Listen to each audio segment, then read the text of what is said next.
Bonjour à toutes et à tous, j'espère que vous allez bien. Aujourd'hui, je vais vous parler d'une voiture qui a très grandement participé à ma passion pour l'automobile, et plus précisément pour l'automobile sportive. Cette voiture, c'est la Honda Integra Type R DC2.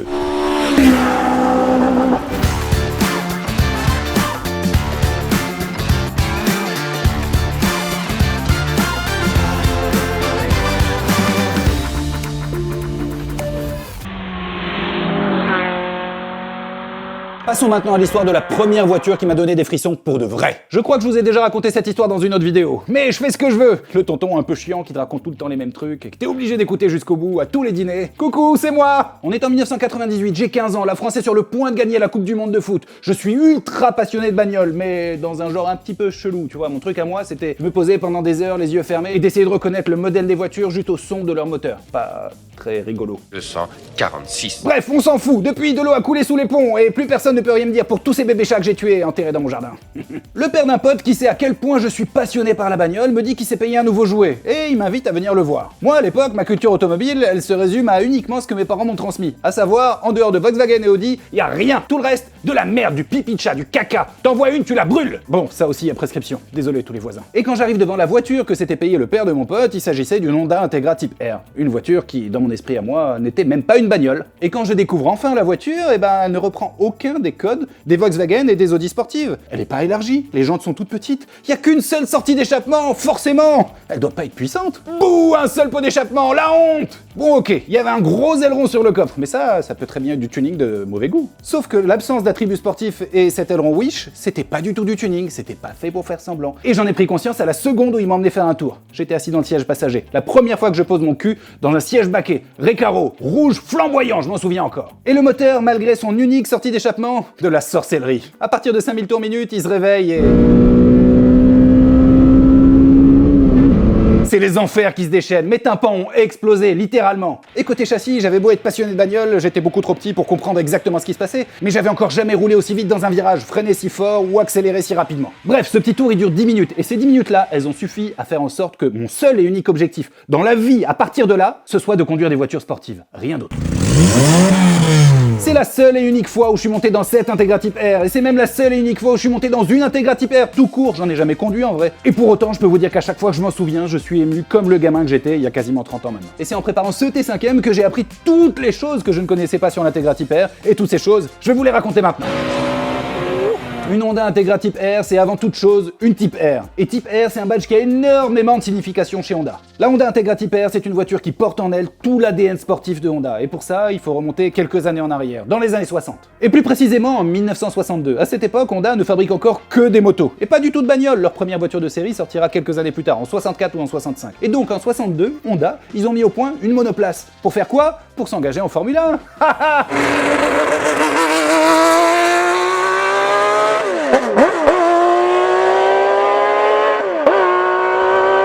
Cette voiture, elle s'appelle la RA271 et pour rappel, ils n'ont aucune voiture de série à leur actif. Sous son capot, un moteur V12, c'est cool, mais avec une cylindrée ridicule de 1,5 litre.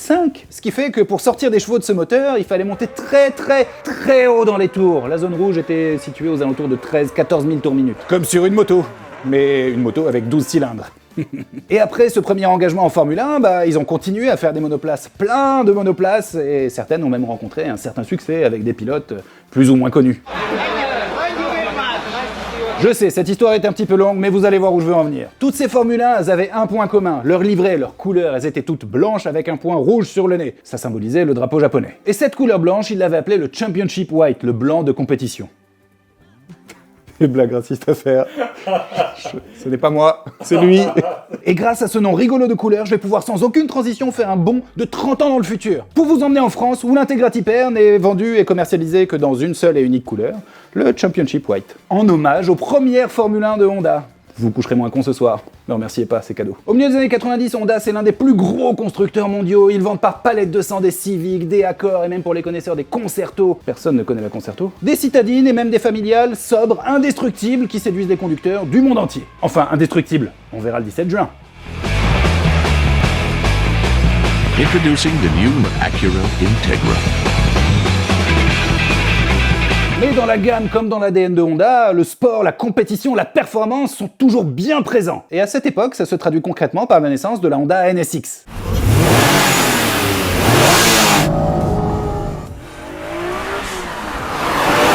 voiture qu'on doit à un certain Shigeru Uehara, son nom est imprononçable, mais on lui doit la naissance de la NSX, le badge type R, l'Integra type R, la S2000 et encore plein d'autres trucs géniaux chez Honda. Et pour rappel, la Honda NSX, je dis ça pour tous ceux qui n'ont pas regardé le T5M consacré à la Honda NSX, cette voiture, elle avait été conçue pour concurrencer Ferrari, ni plus ni moins. Et cette voiture, c'était une sportive plutôt typée GT avec un gros V6 de 280 chevaux positionné derrière ses occupants. Elle avait été mise au point par quelques pilotes, certains étaient un peu plus connus, Ayrton Senna, Alain Prost. Mais il n'empêche, la NSX, elle était plutôt pensée comme une GT et pas comme une pistarde. Et Shigeru Uehara, lui, il aimait bien la piste. Du coup, il s'est dit qu'il allait faire une déclinaison, une version vraiment radicale de la NSX, pour justement pouvoir aller rouler sur circuit toute la journée et rentrer par la route à la maison tranquillement. Faire la déclinaison beaucoup plus performante d'une voiture, c'est facile. Tu y mets plein de chevaux, plein, et à la fin, tu remets un petit peu de frein quand même parce qu'il faut s'arrêter. Sauf qu'au Japon, à l'époque, il était interdit de dépasser 280 chevaux. La contrainte qu'avait Shigeru, c'était donc de faire une voiture beaucoup plus radicale, beaucoup plus efficace, ultra performante sur circuit, sans toucher au moteur. Du coup, quand tu peux pas toucher au moteur, tu touches à quoi? Tu enlèves du poids. Tout le poids, tout ce qui ne sert à rien, tu l'enlèves. Et là, pour le coup, il avait quasiment tout enlevé. Et ensuite, tu travailles le châssis. Tout ce que tu peux retravailler sur le châssis pour rendre ça plus rapide, plus léger, plus performant, tu le fais aussi. Et c'est comme ça qu'est née la première Type R chez Honda, la NSX Type R avec un R comme Racing. Et comme ils étaient vraiment super contents de ce qu'ils avaient fait sur cette NSX Type R, ils se sont dit que ce badge Type R, ils allaient la poser sur plein d'autres modèles de la gamme. Et comme les ingénieurs chez Honda, ils n'aimaient pas la facilité, ils se sont dit qu'ils allaient prendre comme base une bagnole qui avait aucune vocation sportive. Et ils choisissent la Honda Integra. Mais le whisky et le blanc de compétition devaient couler un petit peu trop à flot, du coup ils se sont dit pourquoi pas, après tout, on n'a qu'une vie. Comme on dit au Japon, YOLO! L'objectif qui s'était fixé en toute modestie, en toute simplicité avec l'Integra en la transformant en Integra Type R, c'était, à la fin, une fois qu'elle était prête, finie, de tomber les mêmes chronos que les Nissan GT-R qui, elles, faisaient 280 chevaux, avec 4 roues motrices, un 6 cylindres, biturbo sous le capot. Bah ouais, pourquoi pas. Après tout, une traction, un moteur Atmo, d'à peine 1,8 litre de cylindrée. Pourquoi on n'y arriverait pas? 出るのか出ないのか身近なライトウェイトクラスインテグラにあの R のエンブレムが与えられる緊急試乗インテグラタイプ R だ。 Et pour transformer une Integra en Integra Type R, ils y sont pas allés avec le dos de la cuillère. まあ外観もさることながらね。 Ils ont appliqué globalement la même recette qu'avec la NSX. Pas de climatisation, pas de rétroviseur électrique, pas de régulateur de vitesse, pas de SP, pas de fermeture centralisée, des baquets beaucoup plus légers que les sièges d'origine, des vitres moins épaisses, des moquettes moins épaisses, une boîte de vitesse manuelle plus courte que celle de l'Integra normale, un châssis renforcé, mais quand je vous dis renforcé, c'est que même le plan des soudures a été revu pour que le châssis soit plus rigide, une aéro retravaillée, et pour symboliser tout ce boulot, ils t'ont mis un levier de vitesse en titane.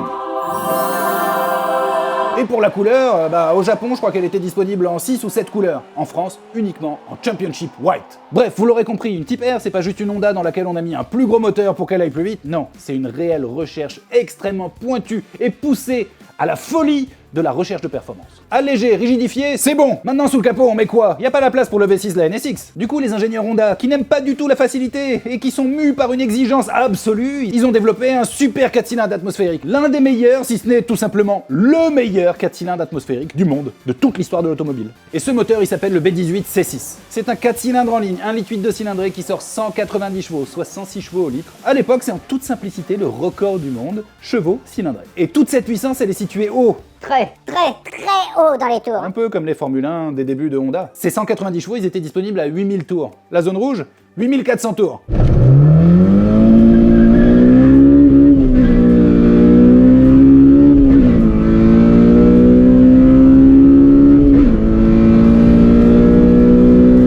Petite cylindrée dit couple ridicule. Et ce moteur, il avait un couple ridicule de 180 Nm. Lui aussi disponible très haut dans les tours. 7300 tours. Ce qui veut dire que concrètement, en dessous de 7000 tours, le moteur, il est un petit peu poussif. Mais pour compenser cette valeur de couple ridicule, ce moteur, il est équipé du système d'ouverture variable des soupapes maison, le fameux VTEC, qui fait que dans cette voiture, vous avez réellement 2 moteurs en un. En dessous de 5000, c'est un veau. Bravo le veau. Au-dessus de 5000, c'est une furie.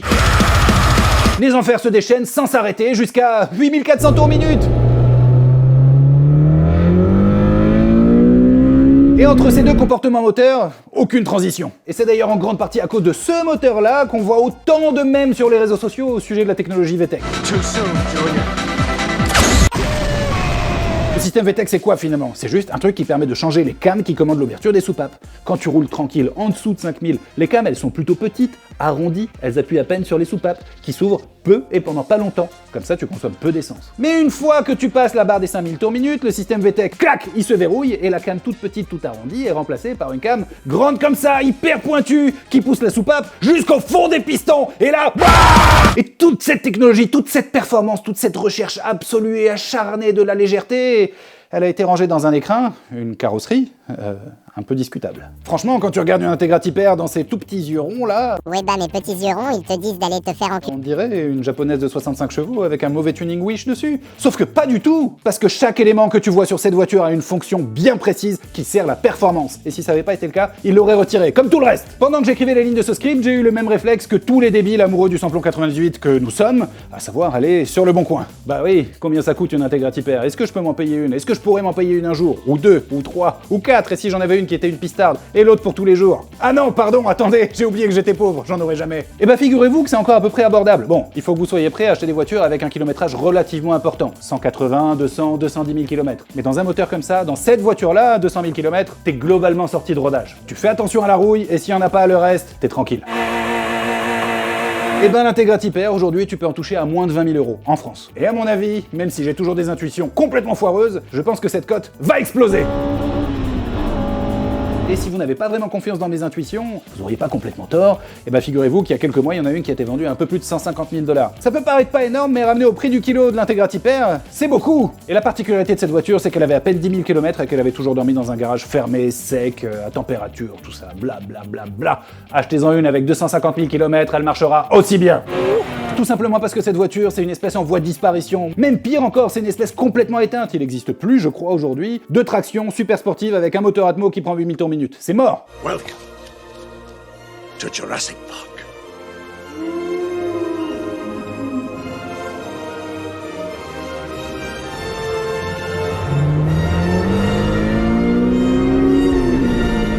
En France, ils en ont vendu à peu près 450 exemplaires, 25 000 dans le monde, ce qui fait que c'est rare, mais pas trop non plus. Vous devriez trouver votre bonheur un peu partout en Europe.